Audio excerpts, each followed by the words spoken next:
Okay, so I'm trying to capture in this tutorial the events of a lesson that was gone over for the Java class. Specifically, we're going to be doing an assignment. Let me first go to the class, find it. It's Java Programming 2417. Hopefully I'm signed in, and I am. We're currently on week 3. And I do believe what we opted to work on was something from this week. Scroll down. This is going to be important in that I'm going to be using if, then, and else statements so that we can have comparisons of numbers and sorting of items, which there's a couple of assignments that deal with that. Sorted names is one. Running the race is another one, and this is the one that I'll be working on. So we're going to write a program that asks for the names of 3 runners and the time in minutes it took each of them to finish a race. The program should display the names of the runners in the order that they finished. So we decided that it's going to be in minutes, so it's not going to be, let's say it's a mile, and I can walk a mile maybe if I'm lucky, if I'm rested, in about 15 minutes. Anywhere between 15 and 20. And it's not going to be measured in 15.5. It's not for a world record breaking type of time. So it's going to be times like 15, like 20, like 13 maybe, if they're really fast. If they're really, really fast and they're running, well, they could be 5 minutes or so. So let's keep that in mind, that we're dealing with whole numbers. So we're going to be using integers for that. We're also going to be using some strings to keep the names of the runners. So I foresee that we'll be using 3 separate strings for names and 3 separate integers for time. To get started on this, I'm going to travel to my folder, my Java folder, where I'm keeping my work. I'm going to create a new file. File new, and you can't see the whole thing, but you can see enough of a text document. I'm going to call this race time, and instead of .txt for text, we're going to call this java.java racetime.java. I'll accept it, then I change the name, and then I even get a new icon. This is the notepad. I will not be using Notepad. I'm going to right click and tell it to open with Visual Studio Code, which is really just a basic text editor, except that it's got access to cool Microsoft stuff. One of the stuff that is cool, I should write these things down, right, is the fact that when Java comes in, it already recognizes this as a Java file.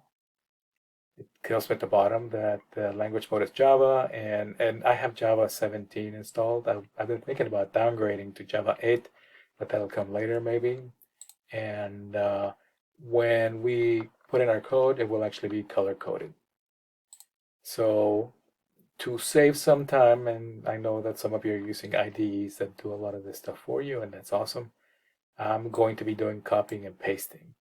I'm going to go to my cheat sheet, the one in the eCampus. It's somewhere here on the left. It should be called cheat sheet. It's right there.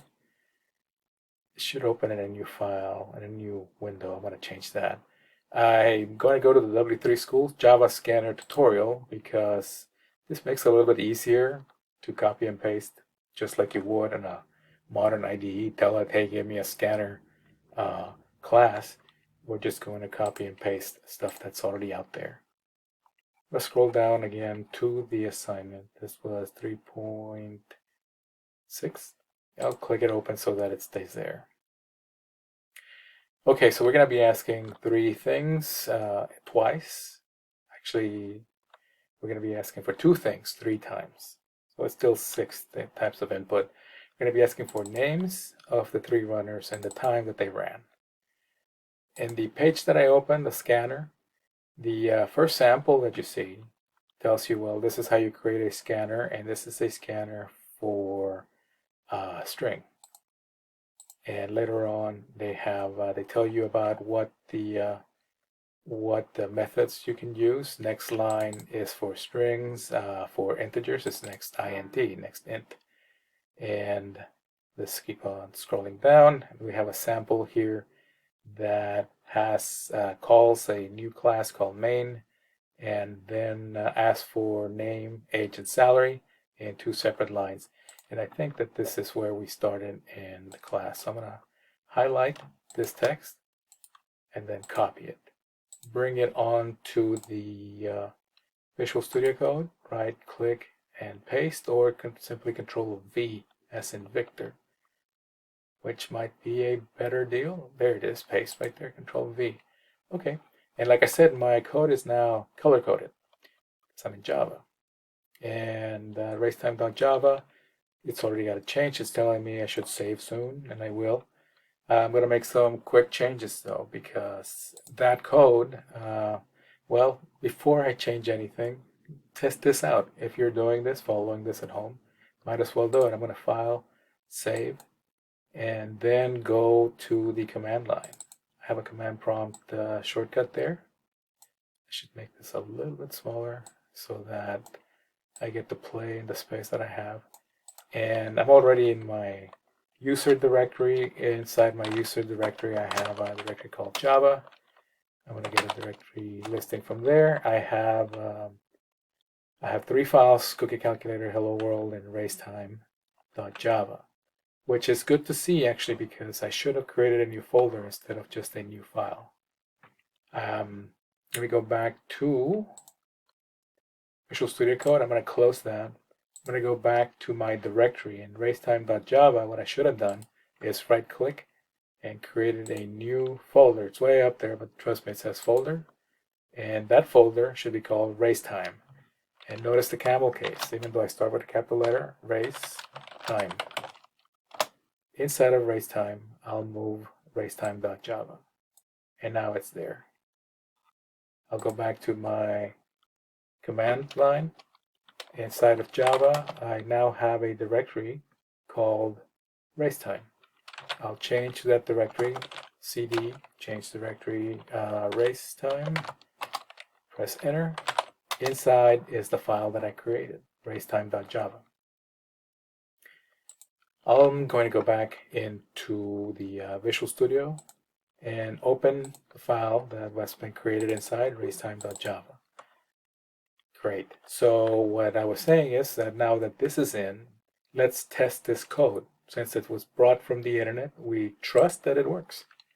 So I'm going to javac to compile racetime inside of that directory and press enter.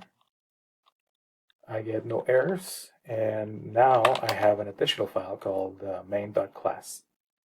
Let's run that java main. And it says enter name, age, and salary. So my name, say Francisco, age, we'll say 29, why not? And salary, well, let's just play along in a comic book world, and I make $10,000, which is not bad for a tutorial. Name Francisco, age 29, salary 10,000, 0.0. That 0.0 tells me something about the code. Let's go back into the code and let's start to figure out what happened with the program. I mean, nothing wrong. This is just a sample.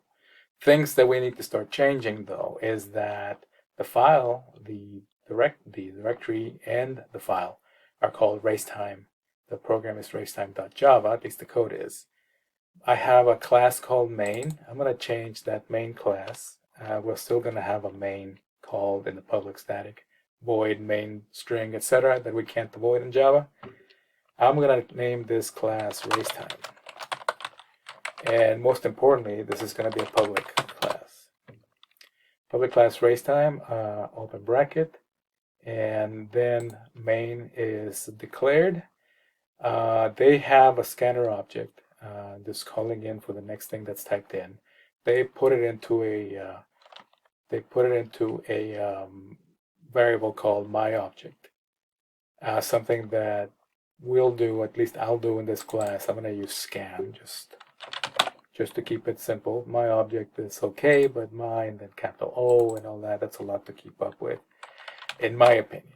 I'm going to change that one and that one, and I think that takes care of all of my objects. My object. No, there's one more. So now those are all scans. So with that simple change, many things may be different.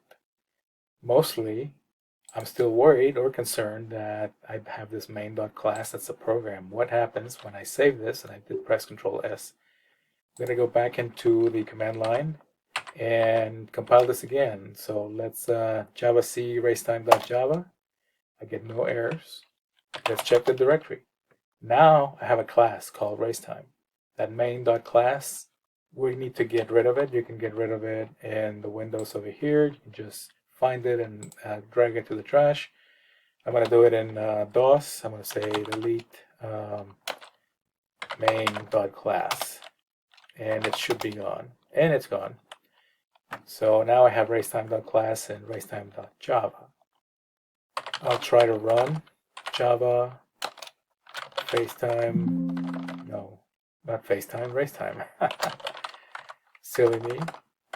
I am an iPhone user. I don't use FaceTime though. And let's Java racetime. Same program. I'm just checking to see that it still works, that I didn't mess anything up by changing some of the variables and changing the name of the class. So I'll go with, I got a little bit greedy there. I'll say my name, Francisco. Age, I got a little younger. I'm 28. And my salary, I got a raise, and now I make $10,001. And that is repeated for me. Francisco, age 28, salary 10,001. So far, so good. In the code, let's see what else I need to start to change. First of all, let's look at the problem. We're going to be asking for 3 names of 3 runners and the time in minutes that it took them each. I'm going to start a little note on the side just to keep track of some things. And I know that I'm going to have then several runners, and they're going to be runner 1, runner 2, runner 3. I'm just assuming that they're running. Maybe they're walking, or maybe they're cars. Maybe it's car 1, car 2, car 3. And the times will be time 1, time 2, and time 3. In the end, it's going to be asking name of runner 1, name of runner 2, name of runner 3, and then at the same time it's asking for the time. So it's going to be asking at least 2 questions. In the code that we have, our code is currently asking 3 things. So that's a good start, because then we know that we only need to ask the name of the runner and the time that it took them. So we'll need for sure the string we can keep, and we can keep the integer that they're using for age. I'm assuming they use an integer, and they did. So they have the string input. The next line gets the name, and see, this is what's the interesting part. I said about the salary, it has that 0.0. They're using a double instead of an integer. So that's good to know that you can actually work with those kinds of numbers in Java. I'm not concerned about asking for the salary, so I'll delete that line. I'll keep the numerical input for the age though, because I know I'm going to be asking enter name and time. So I'll get rid of age and just say enter name and time, because I don't need that comma there. Enter name and time. And it's going to be in 2 parts. The first one is asking for the name here. Now, we said that we're going to have 3 runners.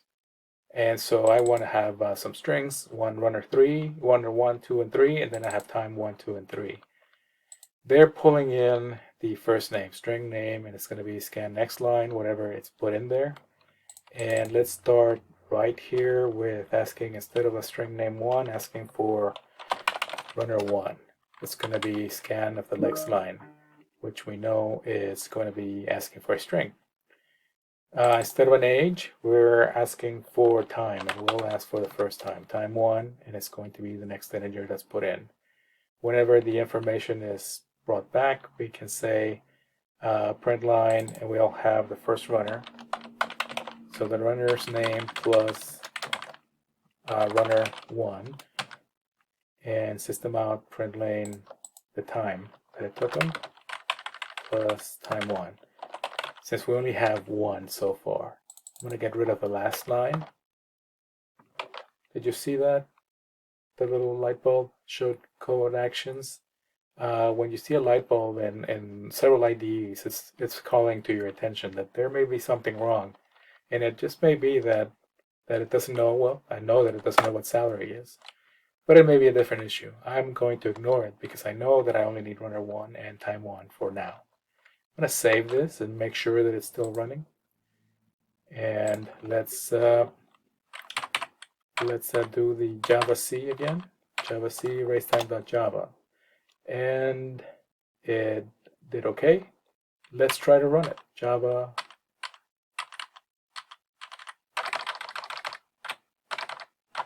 Well, it's in here, right? Java racetime. Enter name and time. So now I'll say Francisco, my name, and then I'll say a 15-minute mile. And then it repeats it. So it's understanding that I'm asking a question, what's the runner's name and what's the time? Francisco did 15 minutes. Cool.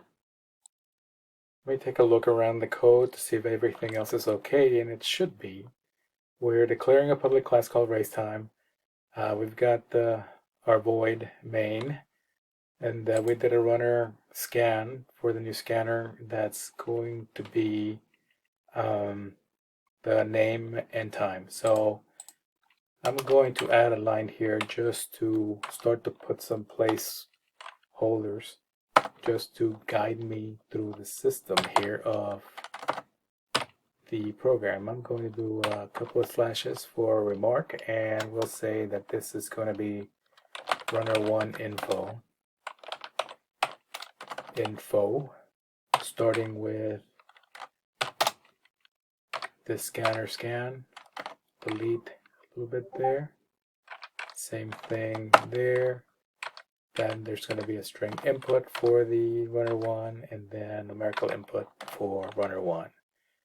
And then there's the output, which we will worry about later. Right now, I know that I'm doing a question to the user about runner 1.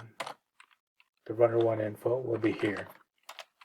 And it's doing a scanner class, asking for the name first and then the time. So here I will begin to repurpose this code, and I will start from the get-go here. It ends currently at that semicolon, so I'm going to copy everything about the runner 1 info, selecting the scanner scan, the repeating of the question, and then the asking the question. I'll press Control C to copy. You can right click and copy somewhere in here. Control C, same thing. And I'm going to give myself a space here and I'll paste. Let me go back because this is annoying. Like Java is not as picky as Python is, if picky at all. But I know that I copied some of the spacing, and I just want to make it readable for my own sake. So now I have a copy of runner 1 info, and while I'm at it, I'll make another copy. So I have 3 runner 1 infos. Let's start to change them. Starting with the second one will be now runner 2 info. My scanner scan will give us an error because scan has already been used. I'm going to change that to scan 2. And while I'm at it, in the string input, I'm asking for information about runner number 2. So it's going to be runner 2.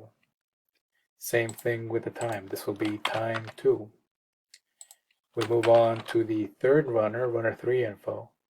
Just like the second one, scan 3 will be the third scan option. We're going to be dealing with runner number 3 and their time, runner time 3. I'm going to stop here, or rather pause, press Control S. We still haven't done anything with this, but while I'm at it, I might as well check to see if this is still working. See if I've gone out of bounds. I'm going to do the Java C erase time and compile it. No errors. I feel lucky. I'm going to run it. Enter name and time, and well, I'll just say short name. So I'll say Joe did a 15-minute mile. I'll say Jane did Jane doesn't like me, or at least Java didn't like the fact that we asked something in thread main, which is where we're working. Let me go back to the code. And I know that during the class presentation something similar happened. And I want to say that, let's look at the error. It says input mismatch exception. Exception, of course, is an error and a mismatch. And maybe, just maybe, remember when I said that scan had already been used, I keep on using it as saying scan, scan, and scan. And I thought that at some point maybe I had added a scan too, but maybe I dreamt it. So for runner number 1, let's try to do the runner and the time instead of just saying using scan again. Let's match them so that scanner scan 2 is matched here, but it's not matched here. We're dealing with scan 2 next line and scan 2 next integer. In number 3, I'll do the same thing. It's going to be scan 3 and scan 3. So now we have unique value holders. I press Control S to save. Oh, I have a new update for this program. I'll do it at the end. Let's try to recompile this. I'll go to Java C right there and do the race time. And then let's try to run this Java race time. Once again, short names. Let's do Joe, another 15 minutes. How about Jane, who's faster, than 13. And then we'll have, I don't know, Bob came in with a 20-minute mile. And there's no operations because all we're doing is asking for values.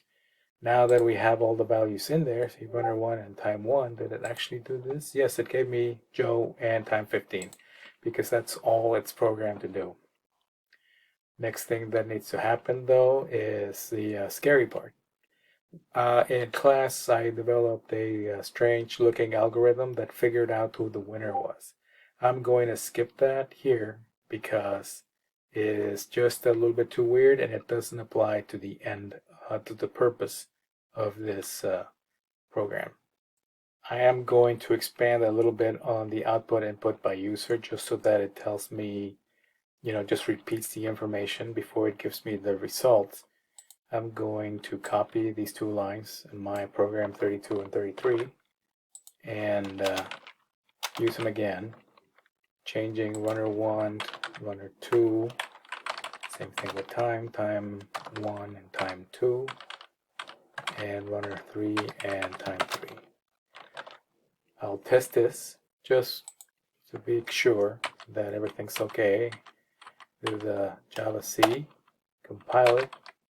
Let's do the Java race time and run it.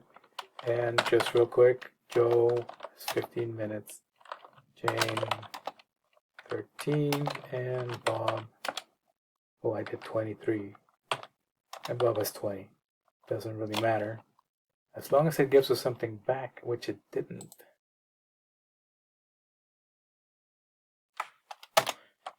Because it's in the same line, yes. So now it's Bob 20. And then it repeated that. It's just saying runners Joe, time 15, runner Jane did 23, Bob 20 at 20. Good name if you run a 20-minute mile, Bob 20. Okay, so I have that. The part that stumped me was the algorithm then to figure out not only who the winner was, but to put them out in order. And although I did have a good enough algorithm to figure out who the winner was, it's not what the problem is about. So I did a Google search and I found, let me pull it up. I have it at another page. Let me copy that page and go to it. I shared in Discord what the page was, but it's from Stack Overflow. Sorting 3 numbers from least to greatest, and it's a very similar problem. They have to sort 3 numbers in ascending order, which is what we're doing. It's basically the lowest time to the highest. And they can't use arrays in their code. So using arrays is not allowed. So he, she, I don't know who did this, they share their code and there's multiple answers. And the one that I liked and the one that I used was this one. It's answer number 2. This is the correct code, and this is the algorithm that we could not get together in class.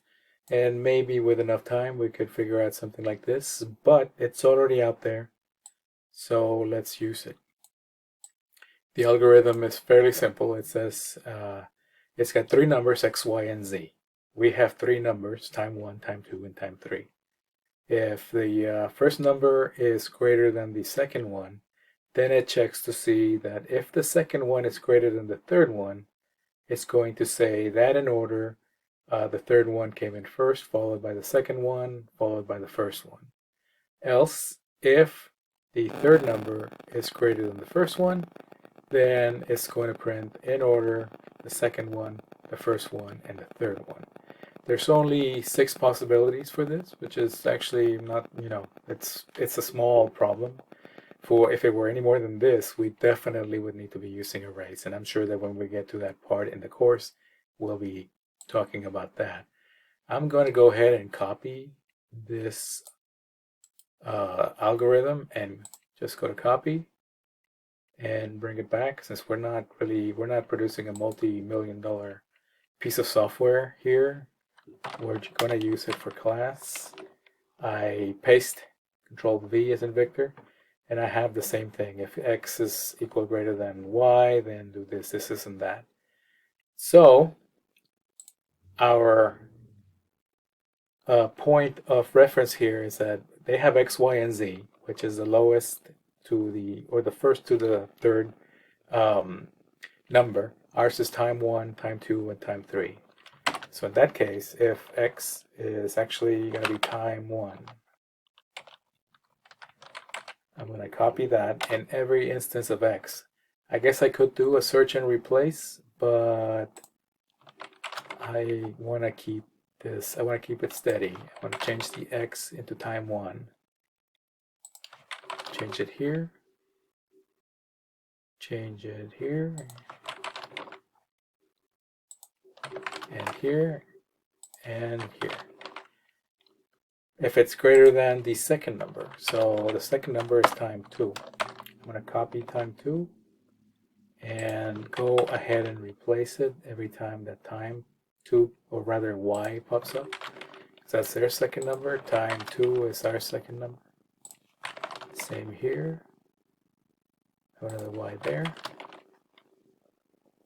And here. Here. And here. Is that all my y's? Hopefully. If not, something will pop up. Z is now our time 3. I'll copy time 3. Oh, look, there's a time 1 there. That was an x. But Z for sure needs to be time 3. And Z here is a time 3. At time 1, time 3. Have a Z. That's time 3. Z. Maybe I should have called them time X, time Y, and time Z. That would have been faster, yes? That's a Z, and here's another one that should be a time 1, and yet another one that should be a time 1. Finally, time 3. Let's see how this looks. So, time 1, time 2, time 3. Oh, and I have an X here. That's time 1. And I have a Z here. That's time 3. Another Z. See what happens when you only have 2 I's? Time 1, time 2, time 3, time 2, 1, time 2, time 3, 1, 2, 3, 1, 2, 3. I hope that I was done, but I'm not. Time 3. Okay, and another time 3. Okay, put in my calendar, need to get my eyes checked. This is a true statement. Okay, so I'm saving, I'm crossing my fingers, and I'm going to the command line, and let's try to compile this, and it runs okay. Let's try to run it. Enter name and time, and we'll say that Joe, enter, came in 15 minutes. Say that Jane, enter, came in at 13 minutes, and then we'll say that Bob brought in the rear at 20. So now it says runner Joe and information, Jane and Bob, and in order, I got the numbers 13, 15, and 20. So that's correct, 13, 15, and 20. And I wish that the people in my head, the voices in my head, would have told me that what I was doing is giving out the times when what I should have been doing is giving out the numbers, or rather the names of the runners. But that's an easy enough fix. So we're still comparing the times. If time 1 is greater than time 2, and if time 2 is greater than time 3, etc., that stays there. When we're displaying, instead of displaying the time again, the time 3, because it's associated directly with runner 3, I'll change that to runner 3. So every time that I have time 3 here, I'll change it to runner 3. I'll change runner time 3 there, time 3 there. Each line has at least one. So at runner 3, runner 3, runner 3, etc. Let's change the time 2 into runner 2, and I apologize if you were following closely and you were doing the same thing. Now you're correcting the same thing. But if you watched it first, you know what's coming, right? So time 2 is runner 2. Time 2 should be runner 2. Same here, same there. And finally, time 1 should be runner 1. Runner 1 for time 1. Runner 1 for time 1. Runner 1 for time 1. Here, there, everywhere. I saved with Control S. The logic stays the same, even though it's greater than or equal to. That could be just greater than. And I don't know that you necessarily need to change it. So just, I guess just to pay tribute to the original algorithm, I'll keep it there. Go back to my command line and compile it. No errors. Then I'm going to run it. And I'm crossing my fingers yet again. Joe comes in with his 15. The second one is Jane, came in with 13 minutes, and then finally Bob has 20. So I get the information again. Runner Joe is 15, Jane 13, Bob 20. In order, Jane, Joe, Bob. Jane with 13 is first, Joe with 15 is second, and Bob with 20 is third. You could add more text here instead of the plus runner, all these little spaces. You could add the verbiage that says first place, second place, third place if you want. Actually, I would encourage that you do. And let's just try it again so that we know that the algorithm is actually working. We're doing Java race time once again, and let's play with Tim. And Tim runs a 10-minute whatever, and then we will have Mark run at 25, 24, doesn't matter, and then Jane got more sleep, and we'll have her come in at an amazing 5 or 4. Wow, I'm missing the keys altogether. I'll press enter, and Jane comes in first with the 4, Tim comes in second with 10, and Mark comes in last with 24. Did I do them in the same order? They're different orders, so the algorithm seems to be working. And I hope that every time that I run this program, the algorithm will continue to function. So a little bit accidental, but I think a little bit better than what we did in the actual class, because we actually had an answer to lean back on. This is a publicly available algorithm. I would strongly encourage that you search and research algorithms online, just so that you know that they're out there, know that you can use them, know that just because the original algorithm that they presented was for three numbers X, Y, and Z, that because it applied directly to our situation, they explain exactly how they did it, that it's a valuable tool to use.